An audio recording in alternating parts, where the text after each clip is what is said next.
Bonjour, bonjour à tous, bienvenue sur France 3 Nord-Pas-de-Calais, bienvenue chez vous dans votre région avec cette superbe vue aérienne du départ de la route du Louvre au cœur de la capitale des Flandres, au cœur de l'île. Ensemble, nous allons vivre cette 10e édition de la route du Louvre, véritable trait d'union selon l'expression consacrée entre le Nord et le Pas-de-Calais avec une course phare, un marathon, 42 km 195 qui relie donc la capitale des Flandres, Lille, au site minier de la fosse du 11-19 ici à Loos-en-Gohelle, d'où je vous parle actuellement en direct. Une course également de 10 km et plus de 10 randonnées de la mémoire au départ de toute la région qui convergeront ici également à Loos-en-Gohelle.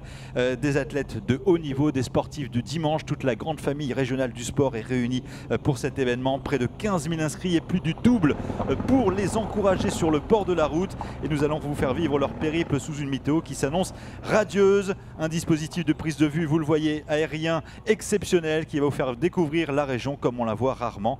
Tout le charme de nos villes et de nos campagnes vues du ciel avec nos équipes au cœur de l'événement, aux côtés des milliers de concurrents anonymes. Départ dans moins d'un quart d'heure. Et à mes côtés, pour faire vivre leurs exploits, Marie-Cécile, Michel, coureuse de fond émérite, fidèle au rendez-vous depuis 3 éditions maintenant. Bonjour Marie-Cécile. Bonjour Vincent. Merci d'être avec nous encore une fois pour cette nouvelle édition de la route du Louvre. Et puis notre premier invité, le co-organisateur de l'événement aux côtés de Philippe Lamblin, président de la Ligue régionale d'athlétisme, Jean-François Caron, maire de Loos-en-Gohelle, coureur également à 16h. Jean-François Caron, vous serez sur la ligne de départ tout à l'heure pour un 21 km que vous avez préparé, j'imagine, ces derniers jours ardemment. Oui, enfin, on ne prépare pas les derniers jours. Hein. Non, il faut travailler tout l'hiver. Mais je ne fais que le semi-marathon cette année, donc je démarre de Donsinga. Alors, vous faites le semi-marathon. Expliquez-moi pourquoi. Parce que je pense que quelqu'un vous a lâché de manière un peu cavalière. On ne va pas faire de délation, mais on devait le faire avec Philippe Lamblin comme étant les deux géniteurs de la course, si on peut dire. Et Philippe n'était pas prêt pour faire un marathon. Petit pépin de santé, petit tendinite. Puis il y avait une symbolique de relais. Puis il y a 15 jours, il me dit j'ai plein de tendinites, je suis blessé. Vous savez, le terme blessé pour un coureur à pied, ça veut dire j'ai un petit bobo, quoi. Voilà. Ouais. Et donc, bon, Philippe voulait quand même être dans l'organisation au départ de Lille. Voilà. Et symboliquement, moi, je souhaitais quand même participer à l'édition. J'avais pas les 42 km dans les jambes, donc ça me permettra de traverser ma commune, voilà. Eh bien, merci d'être avec nous en tout cas, Jean-François Caron. Départ dans moins quart d'heure, nous l'avons dit tout à l'heure. On voit là les mines réjouies de ces marathoniens qui préparent ça maintenant depuis de longs mois, car vous l'avez dit, un marathon, ça ne se prépare pas dans les jours qui précèdent le départ de la course. Marie-Cécile, des conditions climatiques, météorologiques idéales. On se souvient l'année dernière des conditions dantesques, hein, du vent, de la pluie, et même on a eu à un moment donné des petits passages de grêle. C'était incroyable. En plus, un vent contraire monstrueux et préjudiciable éventuellement au record à battre ici sur la route du Louvre. Rappelez-moi un petit peu ce record à battre, il est de combien cette année? Alors le record à battre, il est de 2h10, hein. Il avait été établi en 2012. Donc c'est vrai que cette année nous allons avoir des conditions météo optimales parce que soit on avait trop chaud lors des dernières éditions, soit on avait vraiment trop froid avec des conditions dantesques. Là cette fois-ci on va avoir une moyenne de 13 degrés avec un vent d'ouest mais très très léger entre 4 et 10 km/h, donc c'est rien du tout. Non, on a vraiment des bonnes conditions pour approcher et voir tenter de battre ce record. Et on a un profil là dans nos favoris qui pourrait éventuellement être intéressant pour ce record à battre? Oui, on a donc le favori Telo Mamo, un Éthiopien, hein, qui aura donc le dossard numéro 2. Vous pourrez le voir sur votre écran. Donc il a un record au marathon en 2h09,52. C'est un record qu'il a établi en avril 2014 en Pologne. Donc je pense qu'il a toutes les chances de pouvoir battre ce record de la route du Louvre. Et on a aussi donc Marc Tanui qui a un record au marathon en 2h11,02 sur un de nos concurrents au niveau de la course à pied et du marathon, qui est Niskan. Donc ça va être très très excitant, voilà. Tout ça. On va vous faire vivre ça en direct et vous allez voir, vous vous rappelez l'année dernière les rebondissements infernaux sur lesquels on reviendra tout à l'heure. On vous rappellera un petit peu la manière dont c'était soldé la course l'année dernière. Mais tout de suite, sans plus tarder, les parcours de cette 10e édition de la route du Louvre. On va voir tout ça en infographie avec tout d'abord évidemment ce marathon qui va nous faire partir ici en face du centre commercial Villers-le-Ralil, au cœur de la métropole de la capitale des Flandres. Voilà, avec un parcours qui va nous emmener, vous le voyez, dans 18 villes départ entre Los, Embrun, Ouplan, Coine, Laine-les-Marais, Wavrin. Voilà ce parcours qui se dévoile sous vos yeux. Annelin, Bovin, Bénifontaine. L'occasion de découvrir cette région en vue aérienne comme on a rarement l'occasion de la voir. Voilà, nous sommes à Annelin, Bovin au kilomètre 25, Bénifontaine, Ulu, Meurchin, pour arriver ici sur le site minier désormais classé au patrimoine mondial de l'UNESCO de la fosse du 11-19 à Los en Goël, dont le maire est à nos côtés, Jean-François Caron. On va retrouver Marie-Candice de l'Ouvrier qui va nous faire vivre l'événement avec Laura Lévy et Jean-Pascal Crinon au cœur de la course, au cœur de l'événement, avec les élites, mais aussi au cœur des anonymes qui sont nombreux. Et cette année, nous les suivrons, les anonymes. Vous les verrez dans leur souffrance, dans leur plaisir aussi, puis dans la joie d'avoir accompli un véritable exploit. Nous les verrons tout à l'heure. Marie-Candice, vous êtes sur la ligne d'arrivée donc. Quelle est l'ambiance? Comment ça se passe? Est-ce que tout le monde est prêt à entendre retentir le départ dans maintenant moins de 5 minutes? Alors Vincent, je suis sur la ligne de départ, hein, pas encore d'arrivée. Évidemment, il y a beaucoup d'impatience. Par contre, il y a un record de participation. Il y a un record de participation puisque plus de 2600 marathoniens se sont inscrits, sans oublier les 1200 coureurs qui le font en relais. C'est un record. J'ai à côté de moi donc l'un des créateurs de cet événement. On ne pouvait pas rêver mieux comme scénario. Non, en plus un temps magnifique. Vous allez découvrir cette région qui est la plus belle région du monde en fait. Des gens sont partis de Picardie ce matin. 8000 randonneurs, ils sont environ 15 à 16 000 à converger vers le patrimoine mondial de l'UNESCO sur le site du 11-19. Vous avez des coureurs derrière moi, vous avez des coureuses. C'est les hommes et les femmes de cette région qui sont les plus beaux ambassadeurs, ouverts au monde d'ailleurs, puisque des gens viennent du Maroc, des gens viennent de Roumanie, de plein de pays. Écoutez, on est très heureux, pourvu que ça se passe bien. Prenez beaucoup de plaisir et puis vous qui allez regarder sur France 3, régalez-vous dans votre fauteuil. On est au-delà du sport là, hein. C'est une fête vraiment populaire, c'est une communion. Bien sûr, c'est la communion, c'est les 25 villages qui vont être animés, qui pour certains vont découvrir des choses extraordinaires. Ils se mettent sur leur 31 pour accueillir les marathoniens, les coureurs, les randonneurs. Et puis au-delà de tout ça, c'est aussi 2000 bénévoles. 2000 bénévoles. Voilà, et ça c'est superbe et France 3 qui retransmet ça à travers la région, mais bien au-delà. Alors une grosse organisation et donc beaucoup d'amateurs. Je vous propose de retrouver juste derrière moi une Picarde justement. Isabelle, venez avec moi. Et oui. Isabelle a 41 ans, bonjour, c'est votre premier marathon. Premier marathon, oui c'est ça, donc voilà, on va se prendre plaisir surtout et puis un accomplissement d'une longue préparation, donc c'est parti. Beaucoup de stress, vous n'avez pas beaucoup dormi je crois. Hein. Non, pas beaucoup dormi mais comme tout le monde je pense, donc voilà, c'est normal, mais content d'être là. Et vous venez de Picardie, pourquoi avoir choisi la route du Louvre? L'ambiance, l'année dernière, on avait déjà fait un binôme avec une amie. Et premier marathon aussi pour un copain du club. Donc après, voilà, on a beaucoup apprécié le parcours, l'ambiance dans tous les villages. Donc on est là. En plus, c'est les 10 ans, donc c'est parfait. Et alors vous voyez, chacun porte son prénom sur son dossard. C'est aussi ça, la route du Louvre. Il y a une familiarité un petit peu... voilà, une fête populaire et en même temps qui associe tout le monde dans la communion.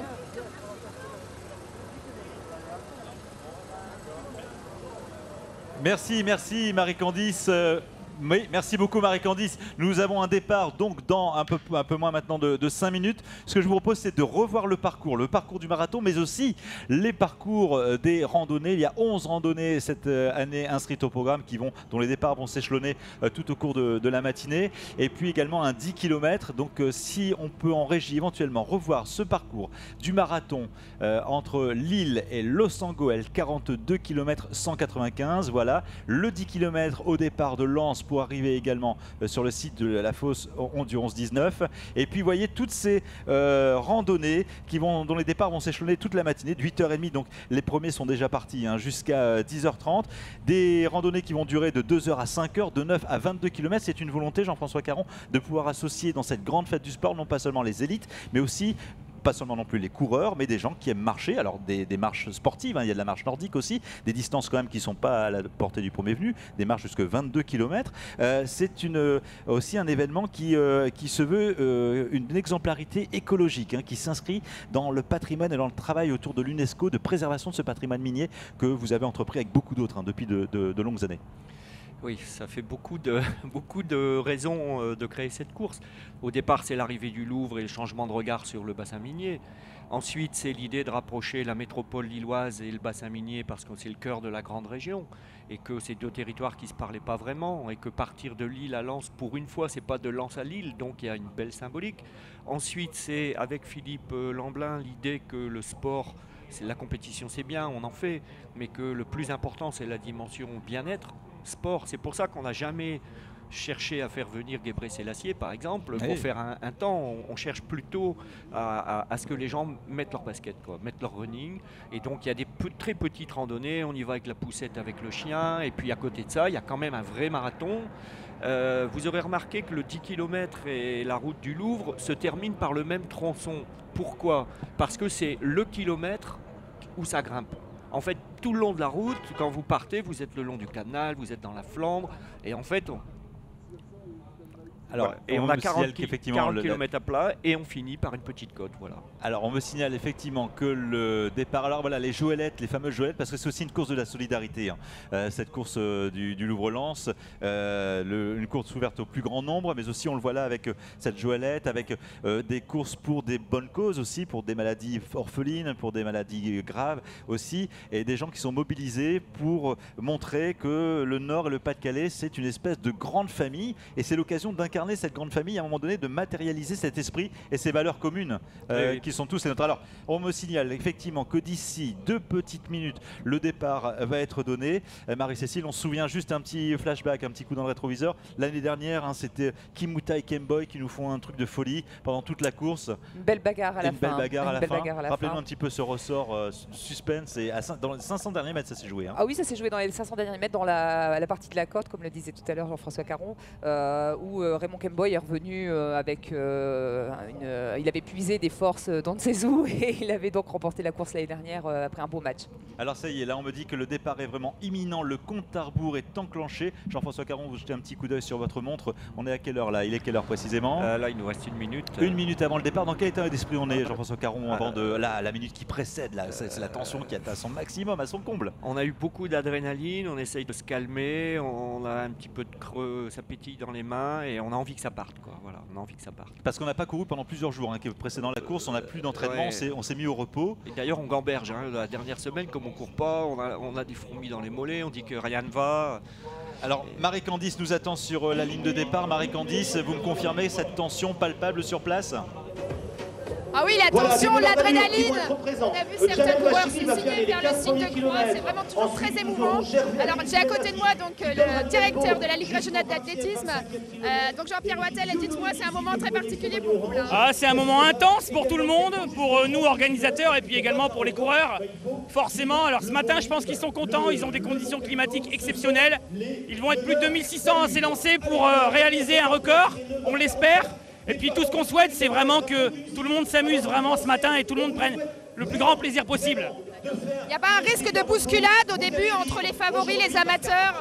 Non, normalement ça va, les artères de la ville de Lille sont très spacieuses et normalement tout doit bien se passer.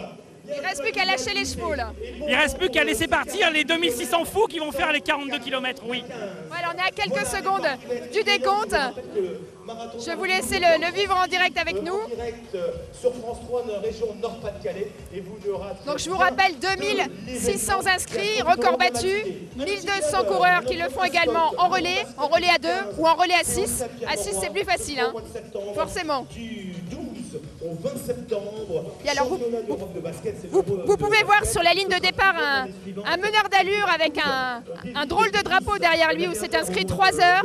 Il va permettre comme un métronome aux amateurs, mais aux amateurs déjà d'un très bon niveau, hein, de maintenir une allure régulière pour faire la course en 3 heures. Après, il y a des meneurs d'allure jusqu'à 4h, 4h15. Mais il faut savoir que même quand on fait le marathon en 4 heures, on s'entraîne plusieurs fois par semaine. Et c'est un exploit personnel, hein, même pour ceux qui le font en 4 heures. Dany Wattebled, vice-président de l'AMEL, voilà, chercher des sports, des grands événements. Un petit mot avant le départ, Dany, sur ce départ. Foule foule de concurrents bigarrés. Alors c'est superbe là, ce vol d'oiseaux qui passe juste devant, là, un beau symbole, mais ils ont lâché des colombes, ils ont lâché des oiseaux ou c'est un hasard, Jean-François Caron? C'était pas prévu ça? Je sais pas, je suis pas sûr parce que de la nature. En plus ils allaient à contresens. Donc ça y est, c'est parti Jean-François Caron, c'est parti Marie-Cécile. Ça y est, alors là la grande difficulté, ça va être de ne pas lâcher les chevaux trop vite, j'imagine. L'engouement du départ, la fièvre, toute cette tension accumulée ces derniers jours. Là on voit les concurrents, on voit tout le monde, son concurrent, les compétiteurs, les gens qui nous doublent, ça donne envie d'accélérer un petit peu et c'est là le piège. J'imagine qu'il faut un peu retenir les chevaux, il va falloir gérer l'effort pendant 42 km 195, et je dis toujours 195 parce que les 195 derniers mètres on les sent passer, hein. D'accord, mais c'est bien ça l'idée, la stratégie c'est attention, gestion de l'effort, gestion de la course, gestion de son énergie. Tout à fait, on peut être embarqué par l'euphorie du départ, comme on disait tout à l'heure, hein, le fourmillement dans les mains, dans les jambes, on a envie d'y aller, on s'est préparé plusieurs mois pour ça, donc on a envie de lancer la machine, et l'erreur à ne pas commettre c'est ça, c'est de laisser partir les chevaux trop vite. Il faut en garder sous le pied, c'est une course d'endurance principalement, donc il ne faut pas se mettre dans le rouge, et on peut se mettre dans le rouge dès le départ, donc ça serait une grosse erreur à commettre. Donc il faut confirmer Jean-François Caron, aujourd'hui vous courez le 21, mais le 42 vous le connaissez aussi, le marathon vous le connaissez bien, c'est bien ça l'idée, c'est de gérer, de voir le long terme, de ne pas cramer son énergie immédiatement, même s'il y a les ravitaillements, même si on peut se ressourcer tout au long du parcours, il faut quand même à un moment donné savoir bien se connaître, bien connaître son corps pour faire le meilleur résultat possible. C'est de la gestion, hein, c'est de la gestion du mental.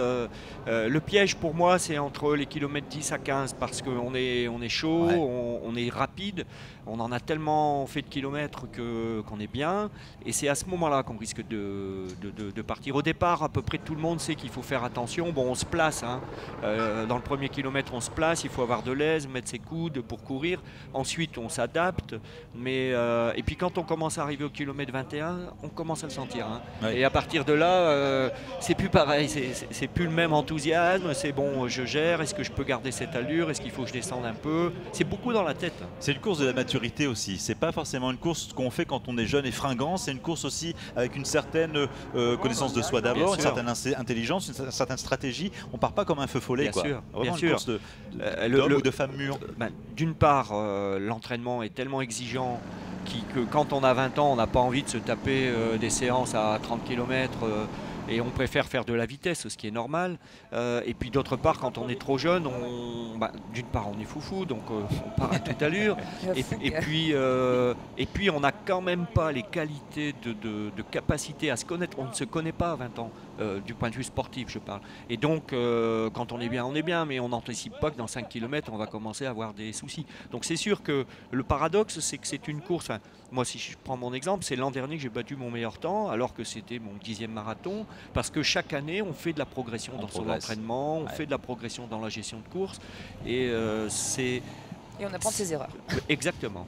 Voilà, alors ça y est, là on traverse la capitale des Flandres, on traverse l'île dans toute sa splendeur, voilà, avec cette vue aérienne superbe où on découvre l'architecture autrement. On est passé tout à l'heure devant la gare Lille-Flandre. Là nous sommes dans les rues du centre-ville. On arrivera bientôt tout à l'heure à la porte de Paris. Marie-Cécile, la foulée, l'allure de ces coureurs plus ou moins aguerris, vous semble bonne, vous semble intelligente, vous semble bien gérée là?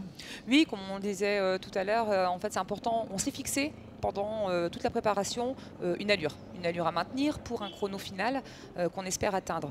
Donc c'est pas la peine de partir trop vite pensant grappiller des secondes par-ci par-là, puisque c'est quelques secondes qu'on va gagner en début de course. De toute façon on va les perdre au centuple à la fin. Donc il faut rester très prudent, on s'est fixé des allures, on les respecte et je pense que les gens maintenant, avec la popularité du marathon, sont de plus en plus conscients de cet axe de travail. Alors là ce qui est vachement sympa, c'est qu'effectivement on l'a dit, 15 000 inscrits sur les courses, les randonnées, ici sur le marathon, sur le 10 km. Et puis évidemment le double, on attend le double de public pour les encourager, 30 000 personnes à la louche, avec cette vue aérienne, avec des méthodes de comptage comme ça un petit peu empiriques, mais on estime chaque année, et qu'ils sont toujours le plus nombreux avec ce temps en plus superbe qui nous attend, 30 000 personnes sur le bord de route, et puis les noms des coureurs inscrits sur leur dossard, et ça c'est sympa parce qu'on peut les interpeller, aller Jean-Pierre, aller Francis, aller Martine, et ça c'est vraiment chouette, et on voit ça dans rarement dans les courses de ce niveau-là. Alors là, je en profite parce qu'on va aussi visiter la région hein, pendant 2h30, là, plus de 2h30, à la fois sur France 3 Nord-Pas-de-Calais et sur le site internet nordpasdecalais.france3.fr en streaming. Là, on découvre la porte de Paris, voilà, avec cette superbe vue d'hélicoptère. Alors, cette porte, hein, c'est une des portes des anciens remparts de Lille qui a été reconstruite à la fin du XVIIe siècle en arc de triomphe, tout simplement pour célébrer les victoires de Louis XIV, et c'est de considérer cette porte de Paris comme un chef-d'œuvre de l'art militaire. Vous voyez, je fais une petite fiche hein, avant de préparer cette émission. Je sors pas tout ça de ma science spontanée. Voilà, vous sachez que cette porte de Paris a été classée monument historique en 1875, que Louis XIV est entré par cette porte dans l'île en 1667 et qu'un an après, un an plus tard, l'île La Flamande est devenue française. Voilà, un premier élément que j'ai découvert moi parce que j'ai réappris l'histoire de notre région, l'histoire de certains aspects du parcours qui va nous emmener de Lille à Los Angeles. Et puis voilà, cette porte de Paris que tout le monde connaît, que tout le monde découvre en entrant dans l'île, en passant devant l'hôtel de ville. Et bien voilà, parfois on en connaît un petit peu moins son histoire. Et bien j'étais heureux, je suis content de pouvoir partager quelques informations glanées sur internet, il n'y a pas de miracle, pour préparer cette émission. Voilà. Et puis les meilleurs de l'heure. Alors Jean-François, c'est un truc auquel vous avez tenu en tant qu'organisateur également. Est-ce que effectivement les noms des concurrents apparaissent sur les dossards parce que ça permet encore une meilleure complicité avec le public qui va aussi parsemer le parcours d'animation et puis d'encouragement qui sont précieux pour un coureur. C'est important d'être encouragé. Oui, ça fait aussi la différence dans sa performance et dans la tenue de la course.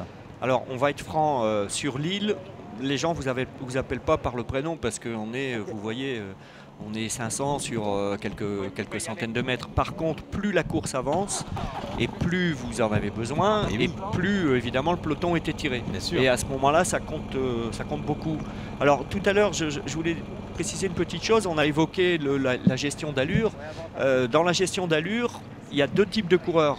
Il y a ceux qui vont préférer avoir aucun marquage au sol et qui donc vont faire leur course au feeling et qui préfèrent par exemple les trails nature parce qu'il n'y a pas de marquage, on ne se bat pas contre le chrono, mais la grande majorité des participants d'un marathon ont un peu l'œil rivé sur la montre et à chaque fois qu'on passe 1 kilomètre, on a sur le sol, vous êtes au 12, vous êtes au 13 et vous dites ah ben tiens je suis passé en 4,50 au kilo, voilà. Et donc il y a une petite dimension challenge tout au long de la course pour être dans son allure comme c'était évoqué tout à l'heure. Alors voilà, là on est à la queue, dans la queue du peloton là, qui commence à s'étirer, hein, vous avez raison. Alors peut-être un petit peu moins de public sur l'île parce que tout simplement pourquoi on a envie aussi un petit peu de les voir transpirer les concurrents. On se met un peu plus loin pour mieux les voir parce que le peloton est moins compact. Regardez là, c'est super sympa, visiblement là on court entre amis et on partage les mêmes couleurs. Là c'est pareil, je pense qu'on se prépare, voilà, si ici à 3 on s'encourage. Bon, alors les prénoms vous les voyez hein, sur les dossards pour encourager vos favoris tout au long du parcours. Marie-Cécile, vous m'indiquiez également que cette course peut se courir en relais. C'était organisé également cette année pour faciliter, j'imagine, l'inscription du plus grand nombre. Oui, voilà, parce que comme on disait, c'est pas facile de courir 42 km 195 tout seul, donc il a été mis en place donc, le relais A2, le K2. Hein. Donc, ce que Jean-François devait courir aujourd'hui, lâchement abandonné par son compagnon, il faut le dire. J'irai quand même. Philippe Lamblin, mais par le coup, c'est tout à son honneur, il est blessé et c'est vrai que c'est plus intelligent de ne pas partir quand on a le moindre bobo. Donc on pourra les reconnaître sur la course avec les lettres A et B. Donc le premier relayeur est parti avec la lettre A.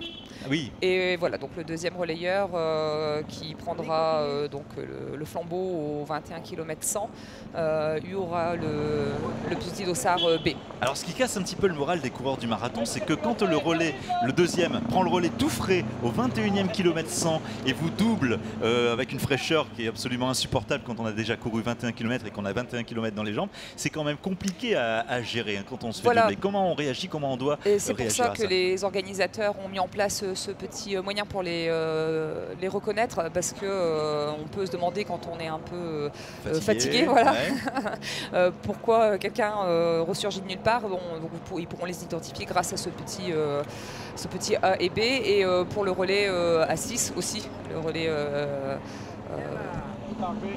Là, le relais à 6, donc on est sur quoi? On est sur, si mes calculs sont bons, 7 km chacun, c'est ça ou c'est Oui, c'est une moyenne. Enfin, c'est pas exactement ça, mais on va dire que c'est une moyenne.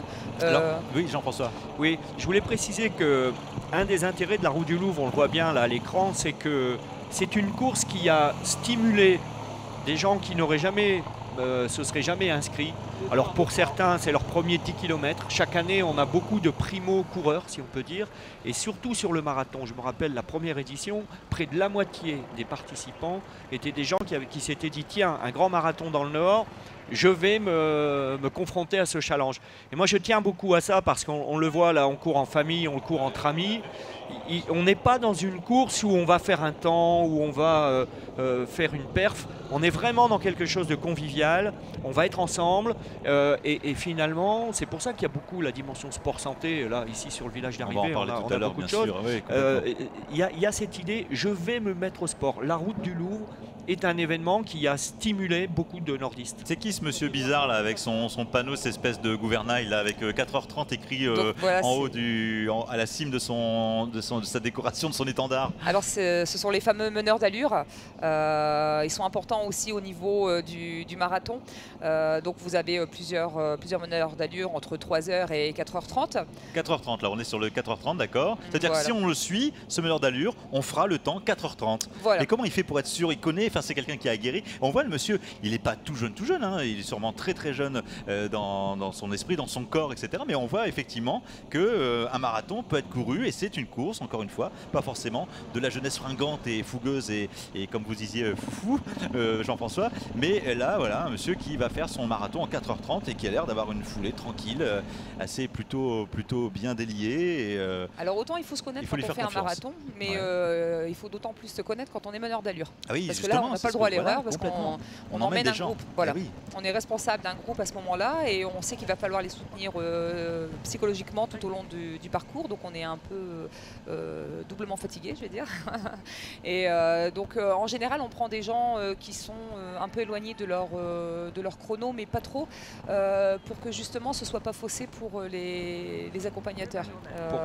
Par exemple, si quelqu'un a un record au marathon en 3 heures, il est bien qu'il soit meneur d'allure 3h15 ou 3h30 pour aussi être proche des coureurs qui vont l'entourer. Petite anecdote, l'an dernier, j'étais avec le meneur d'allure du 3h30 et vous vous rappelez, on avait 60 km/h de vent de face tout du long. Et tout était réglé, chaque kilomètre on passait pile à la seconde. Et quand on est sorti de Ulu-Bénifontaine et qu'on est arrivé dans la grande plaine finale où il y a un petit faux plat et où on courait penché en avant, le meneur d'allure en plus avec son drapeau, on le voit sur le dos, lui-même était à la limite de la rupture. Il n'arrivait plus à tenir le rythme et je pense qu'il n'est pas passé en 3.30. Enfin, moi j'ai décroché dans Los Angeles pour dire que c'est pas si simple que ça parce qu'il y a des aléas dans la course. Quelquefois, certains coureurs vont préférer prendre un peu d'avance par rapport à leur tempo et ensuite gérer en se disant bon, j'ai de la marge. Lui, il essaye de rester à l'heure. Et finalement, effectivement, il a besoin d'être extrêmement expérimenté et avoir du niveau pour pouvoir accélérer si besoin. Vous êtes sur France 3 Nord-Pas-de-Calais sur l'antenne et sur nordpasdecalais.france3.fr sur internet. Si vous nous regardez en streaming, un coureur d'allure là à 3h30. Nous allons dans un instant découvrir la tête de la course avec les élites. Mais pour l'instant, nous sommes bien avec les anonymes, tous ces athlètes qui ont préparé cette course depuis de longs mois. Évidemment, nos amis Picard sont également avec nous puisque parmi les nouveautés cette année de la Route du Louvre 10e édition, eh bien, nous avons une course en VTT, une randonnée en VTT au départ d'Amiens pour rallier une fois encore la ligne d'arrivée sur le site minier de la fosse du 11-19 ici à Los Angeles. Et cette course qui est partie de Picardie tôt ce matin, eh bien c'est une nouveauté comme la nouvelle randonnée, je vous en reparlerai tout à l'heure, des chemins de la mémoire, 11 randonnées cette année, une de plus, elle s'appelle la française car chacune de ces randonnées porte le nom d'un des pays qui a participé à la Grande Guerre dont on commémore jusqu'en 2018 eh bien, le centenaire. Et ça, je vous en reparlerai tout à l'heure puisque nous y serons en direct avec Laura Lévy et Jean-Pascal Crinon dans quelques minutes.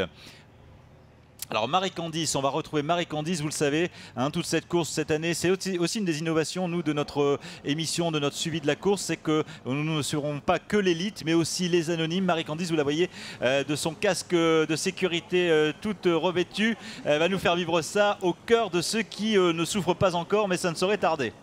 Et oui, tout à fait, on est ici en queue de peloton plutôt avec ceux qui vont courir le marathon en 4h30, 5h.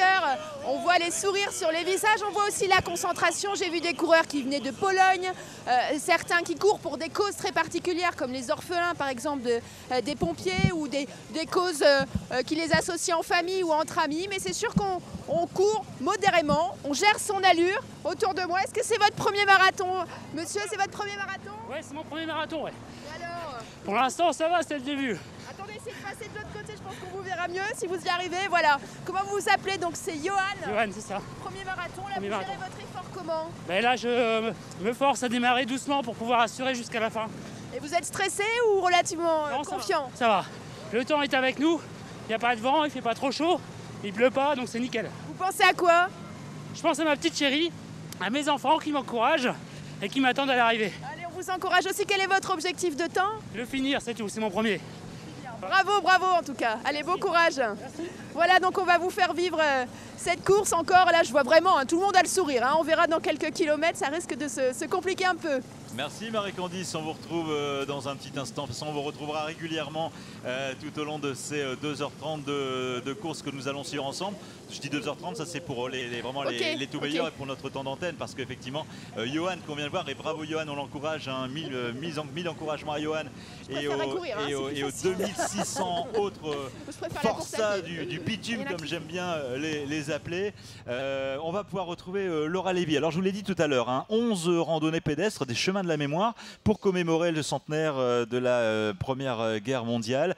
Donc des randonnées qui partent de partout dans l'Artois, de plusieurs points de départ. On a l'américaine à Liévin par exemple, on a l'allemande à Annelin, on a la scandinave à Meurchin, on a la Louvre-Lens également, on vous en parlera tout à l'heure puisqu'on traversera les jardins du musée du Louvre-Lens. La petite dernière, la 11e et nouvelle randonnée chemin de la mémoire part de Notre-Dame de Lorette et elle s'appelle La Française. C'est une randonnée de 12 km que les randonneurs parcourront un peu moins de 3 heures, hein, en 2h40 temps prévu. Et puis nous allons rejoindre Laura Lévy et Jean-Pascal Crénon qui eux sont au départ de l'Australienne qui va partir de Béthune dans quelques instants. C'est une randonnée de 20 km. Alors elle est partie, on me signale que la randonnée est partie de Béthune, une randonnée de 20 km, 4h25 de marche. Laura Lévy, Jean-Pascal Crénon étaient ce matin avec ces sportifs du dimanche qui, même s'ils marchent, sont aussi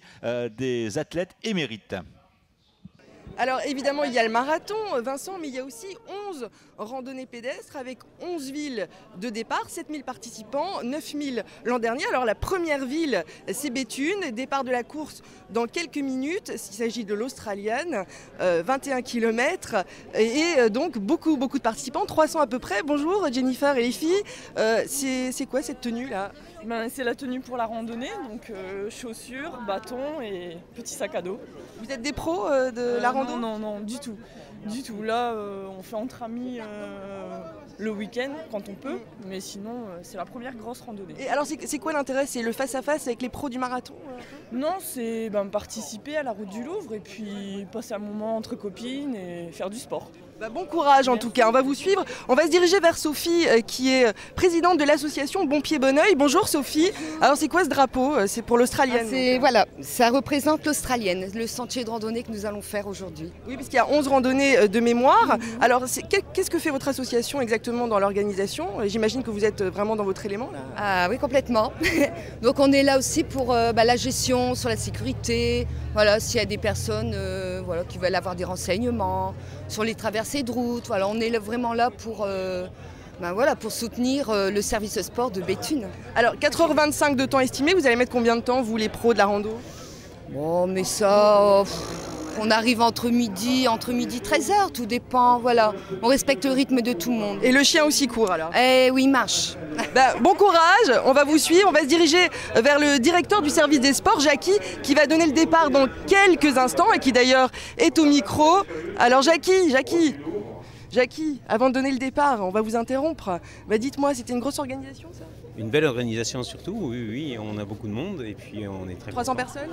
Plus de 300 personnes, oui, tout à fait. Alors, petite particularité cette année, tout le monde va se rejoindre? Alors, petite particularité, cette année, vous rejoignez la bourse, départ en fait. de Béthune, voilà, passe par la bourse. Avec nos amis de Mazingarbe aussi, hein, puisque Mazingarbe n'a plus de randonnée, donc eux partent aussi de la bourse. Donc vous allez tous arriver ensemble sur le site du 11-19 à Los Angeles. Voilà, il y aura à peu près entre 700 et 800 personnes qui arriveront ensemble sur le 11-19. À l'arrivée en plus du marathon, hein, ce qui est intéressant pour même nous marcheurs. C'est symbolique quoi. Hein. Voilà, c'est très symbolique. On vous laisse donner le départ, on vous regarde. Allez-y. Donc le départ va être donné, donc c'est Bino hein, qui est sur ma droite, hein, donc rue Jean Jaurès. Bonne randonnée. Et voilà, bon, on va les laisser partir. C'est parti pour Béthune, il y aura d'autres villes traversées. Tout à l'heure, on sera sur le très beau site de Notre-Dame de Lorette, à Ablain-Saint-Nazaire, d'autres villes comme Liévin, Arras. C'est parti, on va courir, on va les rejoindre. À tout à l'heure, Vincent. Voilà, Jean-François Caron, retour sur le parcours du marathon cette fois. Alors on l'a dit, Jean-François Caron, une course d'élite, une course pour les anonymes, une course pour le plus grand nombre, pour la famille, pour les jeunes, pour les moins jeunes, pour les filles, les garçons. Tout le monde se retrouve sur la route du Louvre. C'est la 10e édition. 15 000 inscrits, on l'a vu, 2600 sur le marathon, des milliers, on va les voir sur les 11 chemins de mémoire. Est-ce qu'il y a 10 ans, quand vous avez commencé l'aventure avec Philippe Lamblin, vous imaginiez qu'un jour vous obtiendrez ce nombre d'inscrits, ce succès croissant chaque année, un peu plus de monde sur le bord des routes pour encourager tous ces athlètes? Non, bien sûr qu'on ne pouvait pas imaginer ça. Vous savez, c'est comme quand on a lancé l'inscription du bassin minier à l'UNESCO, c'était un rêve, mais c'était un challenge et ça stimulait. On espérait bien sûr ne pas être ridicule, mais pouvoir dire 10 ans après que 15 000 personnes mettent des baskets et vont se mettre en mouvement, parce que du sport en regardant la télé, c'est une chose. Tant mieux si les gens regardent l'émission, mais soi-même, être en short, se mettre en mouvement, c'est quelque chose d'extraordinaire pour beaucoup de personnes là qu'on voit dans ce marathon ou dans les randonnées.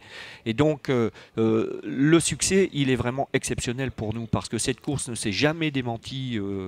Au fur et à mesure des événements, on a eu des petits coups durs, on a eu de la météo très défavorable, oui. C'est fatal, statistiquement parlant. Bon, et pourtant, regardez, malgré les conditions de l'an dernier, cette année, on explose tout. Ça veut dire que ça fait partie du patrimoine de la région maintenant, un peu comme Paris-Roubaix, l'enduro du Touquet, c'est les 3 événements avec la route du Louvre qui sont les plus suivis. C'est la course à pied de la région qui mobilise le plus de monde. Jean-François Caron, je vais vous libérer parce que je sais que on vous attend sur le départ de la 2e partie du semi-marathon et du marathon. 21 km vous attendent. On tâchera de faire un petit point, on donnera de vos nouvelles sur l'arrivée, savoir comment vous avez fini, si vous êtes bien et quel temps éventuellement vous avez fait. Et merci beaucoup d'avoir été avec nous en tout cas pour entamer cette émission et sur cette 10e édition de la route du Louvre. On va rejoindre sans plus tarder Marie Candice qui est toujours au cœur du peloton avec les anonymes et avec de nouveaux candidats à la souffrance. C'est à vous Marie. Oui, tout à fait, les gens ont encore le sourire, surtout que là on est dans une légère descente, donc je peux encore leur parler. Et figurez-vous que j'ai rencontré une mère et sa fille. Alors madame, vous êtes une marathonienne aguerrie hein? Oui, une marathonienne, les 100 bornes, une 100 bornarde aussi. Il y a un pari qui s'est fait à Noël dans la famille, il y a votre fille juste derrière, expliquez-moi un peu. Alors à Noël, lors d'une beuverie, tout le monde s'est inscrit au marathon, au relais. Donc toutes les filles et les beaux garçons font le relais. Moi je les accompagne au marathon. Et voilà quoi. Tous vos enfants donc vont faire le relais, vous allez les accompagner pendant tout le marathon. Est-ce qu'ils se sont entraînés sérieusement? Rien du tout. Ils ne se sont pas entraînés. C'est ça l'alcool, hein, les effets de l'alcool, voilà. Il n'y en a aucun qui s'est entraîné. Donc là, il subit maintenant, tant pis pour eux. Le plaisir pour vous, c'est quoi madame? Le plaisir, c'est d'être accompagné de mes enfants et de mes beaux garçons. Voilà, c'est ça le plaisir. Et de faire la fête avec tous les coureurs. Et c'est un plaisir. Voilà. Bon courage à vous. Alors, qu'est-ce que vous craignez particulièrement? La chaleur. La chaleur, oui. On voit que le soleil commence à vraiment percer. Ça va vite gêner les coureurs les plus essoufflés, ce qui n'est pas votre cas, madame. Allez, bon courage. Merci. Je tiens à dire merci à mon beau-frère, parce que c'est mon cadeau de Noël. Encore un cadeau de Noël. C'est un drôle de cadeau de Noël quand même, hein, le marathon. Hein. Super cadeau de Noël. Merci Manu. Vous voyez, il y a vraiment un esprit familial et festif pour l'instant. Merci Marie, merci beaucoup à ces jeunes gens plein d'enthousiasme. Alors il y a énormément de choses à dire au regard de ce qu'on vient d'entendre. Est-ce que l'alcool est la meilleure conseillère pour démarrer ce type d'activité? Eh bien justement ça tombe bien parce que pour nous en parler, notre nouvel invité Dominique Chevalier, bonjour. Vous êtes médecin, vous êtes chef du service ORL CHR de Lille, ORL course à pied, on voit pas le rapport mais on va le voir très vite le rapport parce que vous avez mis au sein de votre service en place un parcours santé pour des patients, des malades qui ont subi des interventions graves liées à des cancers, liées à des maladies très graves et qui se remettent en selle, qui remettent le pied à l'étrier, qui se remettent un petit peu, qui reprennent goût aussi à la vie grâce à un parcours santé parce que le sport, c'est la santé, c'est la vie. Je voudrais d'abord qu'on parle de ça avant de parler de ce qu'on vient d'entendre. Dominique Chevalier, expliquez-nous d'où est venue cette idée. Vous l'avez mise en place d'ailleurs avec la Ligue régionale d'athlétisme, Philippe Lamblin est dans le coup encore une fois. Absolument, merci. Puis ça justifie ma présence ici. Par exemple. Un grand événement sportif de ce type. Alors, l'idée était simple, hein, c'est que Philippe Lamblin, on va pas revenir sur tout son historique et toutes ses actions, l'activité physique, le bonheur au sport, le bonheur tout simplement en bougeant tous les jours. Et on s'est dit qu'on pouvait le faire aussi pour des patients. Ils sont hospitalisés, ils ont bénéficié de chirurgie ou de traitements lourds pour des maladies graves, bien entendu. Et puis pendant leur hospitalisation, on s'est dit c'est peut-être le moyen de leur redonner ou de leur donner la possibilité et l'envie de faire du sport et de bouger. Bref, de travailler pour leur propre bien-être, là où les équipes de soins l'ont fait également. Alors, et le patient est acteur de sa santé. On va y revenir, Dominique Chevalier, vous restez avec nous évidemment là pour un petit moment. Vous voyez ces images hélico là du parc de technologique Eura Santé, parce que vous le savez, la région, cette région qui est en passe de réussir sa reconversion de l'industrie vers le tourisme, vers les services, vers le secteur tertiaire, est aussi une région à la pointe de la technologie et à la pointe de la santé. Eura Santé, c'est une concentration d'entreprises de biotechnologie, de recherche dans la médecine, dans les médicaments, dans les techniques de soins, et une région qui est à la pointe de tout ça, qui peut s'enorgueillir de réussir cette belle reconversion. Et cette route du Louvre, cette 10e édition, comme toutes les autres éditions, mais cet événement est un moyen de le rappeler, est un moyen de le redire, est un moyen de matérialiser, de mettre en image cette belle réussite d'une région qui est en train de trouver un nouveau souffle et qui sont, à travers le souffle justement dont font preuve tous ces athlètes, eh bien l'incarnation d'une région qui est en train de réussir quand même un sacré joli pari. Alors Dominique Chevalier, on parlait à l'instant de ces patients, de ces malades graves en phase de rémission, en phase de remise en selle, à travers ce parcours santé que vous avez organisé, donc à travers des ateliers, à travers donc il y a du vélo elliptique, il y a des infirmières, il y a des coachs qui les reprennent en main pour se dire qu'après la maladie, après l'opération et après le traitement souvent très lourd, eh bien la vie continue, la vie reprend ses droits. Et là, tout à l'heure, on entendait donc une marathonienne aguerrie, une ultra-fondeuse, et puis qui court des 100 km. On va y revenir avec vous, Marie-Cécile, tout à l'heure, parce que les 100 km, c'est aussi votre spécialité. Mais ces gens qui commencent en disant c'est un pari, c'est une beuverie à Noël, c'est l'alcool, etc.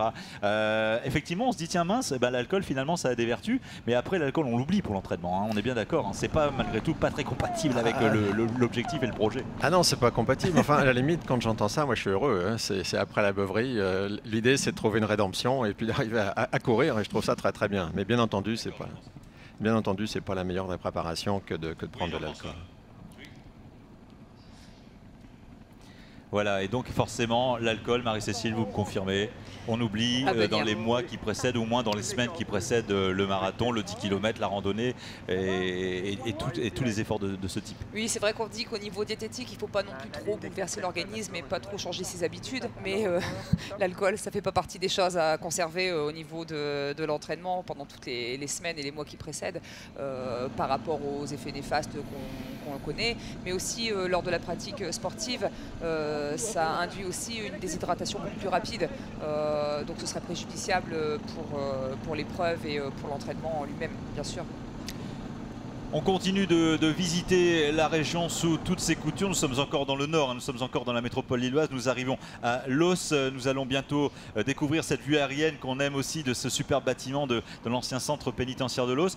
On a des millions de choses à se dire. Vous êtes sur France 3 Nord-Pas-de-Calais. On va se retrouver juste après une page de publicité pour continuer à vivre cet événement parmi les anonymes. Et aussi, bien sûr, bientôt, on retrouve la tête de la course. Restez avec nous. On a encore plein de belles choses à vivre ensemble. On se retrouve dans une poignée de minutes juste après la pub.